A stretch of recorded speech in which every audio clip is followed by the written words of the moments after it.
कैराना की सांसद इकरा हसन ने संसद में वक्फ बिल को लेकर क्या कहा, सुनिए। पहले उत्तर प्रदेश में मुसलमानों को नमाज पढ़ने पर रोक लगाई और फिर सौगात में ये बिल लाया गया। निसार में तेरी गलियों पे है वतन, जहाँ चली है रिवाजो गैर कि कोई ना सर उठाकर चल सके। गरीब महिलाएं जो वक्फ की संपत्ति से अपना रोजगार चला रहे हैं, और ये जो वक्फ बाय यूजर क्लॉज के हटाने से लाखों वक्फ की जायदाद अपना स्टेटस खो देंगी और लाखों लोग, इसी तरीके के लोग सड़कों पर आ जाएंगे। माइनॉरिटी महिला हूँ, इस सदन में हम सिर्फ 2 महिलाएं हैं, और उस नाते से मैं ये बात कहना चाहती हूँ कि इस बिल के माध्यम से मुस्लिम महिलाओं को कुछ नहीं मिल रहा है। ये हमें कुछ नहीं देना चाहते, सिर्फ टोकनिज्म हमारे नाम पर बनाकर एक नैरेटिव मीडिया में चलाना चाहते हैं। तो ये बिल मुसलमान की भलाई का नहीं, उनकी पहचान को मिटाने का है कि कागजों की कैद में बस नाम रह जाएंगे, वो जो हमारे थे सिर्फ दावे में रह जाएंगे। इस बिल के द्वारा मीठी ईद के जायके को कड़वा करना, यही असली सौगाते मोदी था। सुश्री इकरा चौधरी जी, प्लीज आप बोलिएगा। धन्यवाद सभापति जी। मैं सबसे पहले दाद देना चाहती हूँ इस बिल के टाइमिंग की, कि अभी ईद की रौनक बुझी भी नहीं थी और हमारी जड़ों पर एक नया फरमान लाया गया। पहले उत्तर प्रदेश में मुसलमानों को नमाज पढ़ने पर रोक लगाई और फिर सौगात में ये बिल लाया गया। निसार में तेरी गलियों पे है वतन, जहाँ चली है रिवाजो गैर कि कोई ना सर उठाकर चल सके।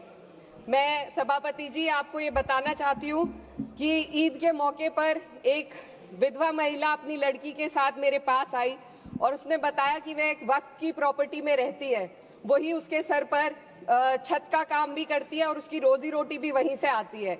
वो इस बिल को लेकर इतनी फिक्रमंद थी कि कहीं उससे वो उसकी संपत्ति ना छीन ली जाए। वो अकेली एक ऐसी महिला नहीं है, ऐसे लाखों लोग हैं जो वक्फ की, गरीब लोग, गरीब महिलाएं जो वक्फ की संपत्ति से अपना रोजगार चला रहे हैं। और ये जो वक्फ बाय यूजर क्लॉज के हटाने से लाखों वक्फ की जायदाद अपना स्टेटस खो देंगी और लाखों लोग, इसी तरीके के लोग सड़कों पर आ जाएंगे। वक्फ क्या है? वक्फ बाय यूजर क्या है? इसका ये मतलब है कि कोई जायदाद अगर सालों से दीन और भलाई के कामों के लिए इस्तेमाल हो रही हो तो वो खुद ब खुद वक्फ मानी जाएगी। हिंदुस्तान की अदालतों ने भी इस बात को तस्लीम किया है।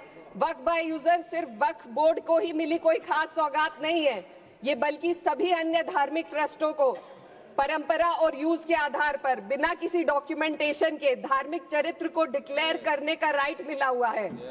भारत के संविधान के आर्टिकल 13 क्लॉज 3 में कस्टम और यूसेज को कानूनी वैधानिकता प्रदान करता है। इसी आर्टिकल से वक्फ बाय यूजर भी निकला गया है। इस बिल के कानून बनने पर वक्फ बोर्ड तो इस प्रोविजन से हाथ धो बैठेगा, लेकिन अन्य धार्मिक ट्रस्टों को यह सुविधा जारी रहेगी। इससे भारतीय संविधान के आर्टिकल 14 और 15 का सीधा उल्लंघन है, जो धर्म और जाति के आधार पर भेदभाव और कानून के सामने सभी की बराबरी पर जोर देता है।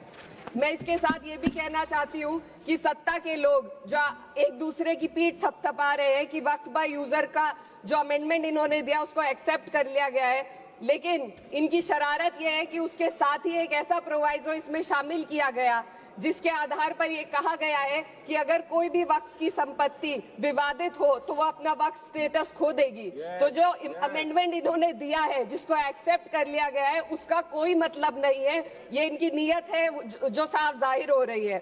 सोने पर सुहागा एक काम और किया है।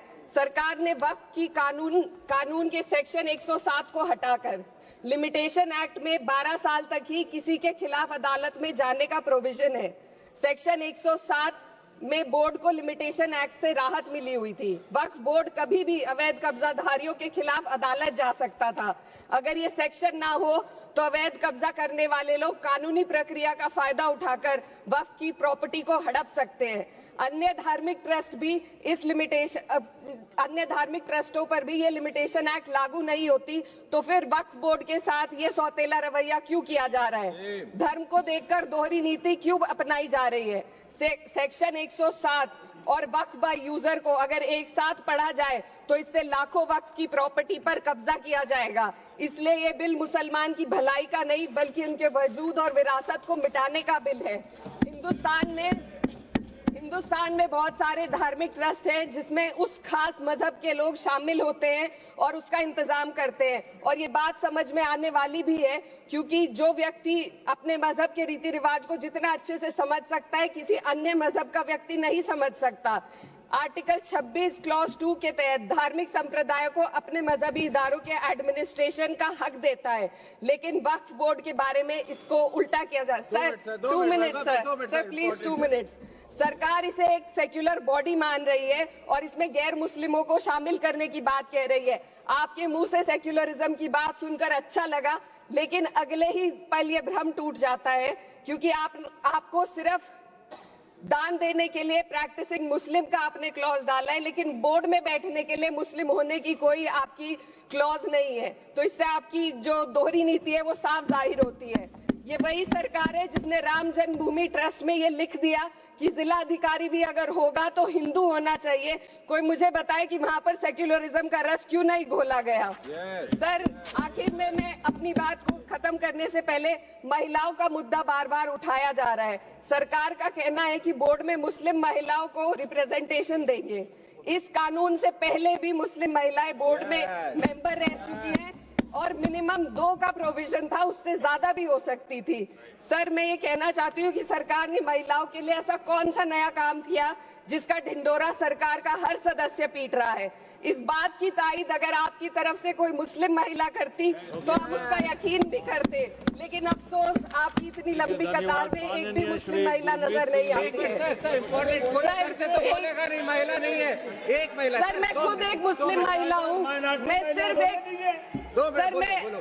माइनॉरिटी महिला हूँ। इस सदन में हम सिर्फ 2 महिलाएं हैं और उस नाते से मैं ये बात कहना चाहती हूँ कि इस बिल के माध्यम से मुस्लिम महिलाओं को कुछ नहीं मिल रहा है। ये हमें कुछ नहीं देना चाहते, सिर्फ टोकनिज्म हमारे नाम पर बनाकर एक नैरेटिव मीडिया में चलाना चाहते हैं। तो ये बिल मुसलमान की भलाई का नहीं, उनकी पहचान को मिटाने का है। सर अंत में मैं बस यही कहना चाहती हूँ कि कागजों की कैद में बस नाम रह जाएंगे, वो जो हमारे थे सिर्फ दावे में रह जाएंगे। इस बिल के द्वारा मीठी ईद के जायके को कड़वा करना यही असली सौगाते मोदी था। हमारी सभी वीडियो पाने के लिए चैनल को लाइक करें, शेयर करें एंड सब्सक्राइब करें।